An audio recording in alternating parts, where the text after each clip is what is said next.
North Korea's abrupt cancellation of a joint cultural event this week leaves only one venue in the country that will host events for next month's Winter Olympics, Kim Jong Un's luxury ski resort.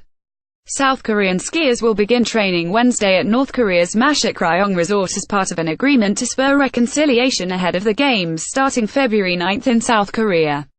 North Korea on Monday scrapped a joint cultural performance at Mount Kumgang, a resort built while Kim's father was in power, in a move that revealed underlying tensions between the nations.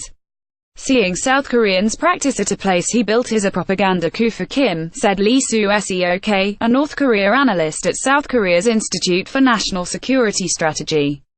Masikryong represents his era, and he is relying on the ski resort rather than the 20-year-old mountain resort to emerge from his father's shadow.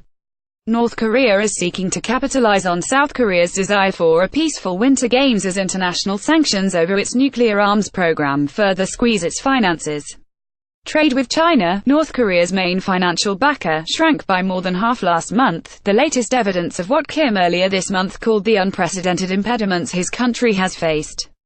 Swiss education. While South Korea currently bans tourists from traveling north, the thaw over the Olympics brings the countries closer to dialogue on restoring lucrative cross-border tours that once brought Kim's regime millions of dollars a year.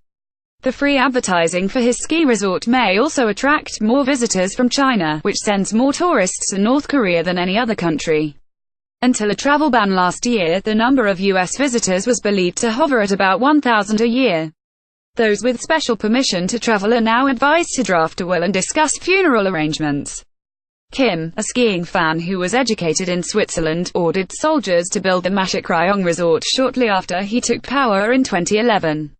North Korea says it built the resort in just 1 year, boasting that it would have taken other nations a decade.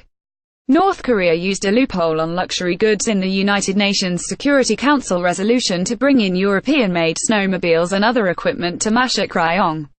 While the European Union considers ski equipment to be luxury goods, China told a UN panel of experts that skiing was a popular sport for people. Ski sanctions. Fresh UN sanctions passed last year will make it harder for Kim to maintain the resort, according to Christopher Green, senior advisor on the Korean Peninsula at the International Crisis Group in Amsterdam. While China might justify snowplows as necessary for public safety, restrictions on industrial machinery would block sales of a ski lift, Green said. Masikryong, which means a mountain pass where horses rest, has 10 ski runs, with the longest one stretching as far as 5,100 meters 16,700 feet.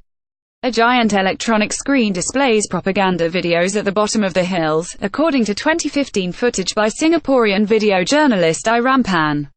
The nearby 11-story hotel, painted in orange, has 120 rooms, an indoor swimming pool, a karaoke bar, a gym and a children's room with books like Ali Baba and the 40 Thieves, the footage showed. A shop sells North Korean handbags, and foreigners can use an internet room. TVs in the guest rooms show channels from the UK, China, Japan, Germany and Russia, Pan said, adding that locals can't watch them. Dennis Rodman. The flight to the nearby Kalmar airport from Beijing takes less than 2 hours. Visitors have so far included Chinese diplomats. Dennis Rodman, a former NBA star who has befriended Kim over several trips to North Korea, and Japanese pro wrestler turned lawmaker Antonio Inoki. The resort has also seen controversy. Human rights activists were outraged last year when a team of NBC journalists showed women and children using axes and sticks to clear snow from the bus route into the resort. Jin Chun-kyu, a South Korean who visited Masikryong in November under a U.S. green card, said the resort takes dollars, yuan, yen and euro, as well as North Korean won. He said it costs about $100 a day to ski at the resort, which restricts the daily number of visitors to 2,000. It's quite spacious, said Jin, who visited before the season opened. You don't have to wait long to ride a lift. The resort has no problem as a venue for joint training and practice games, South Korea's Unification Ministry said by email on January 26 after its inspection team visited the resort.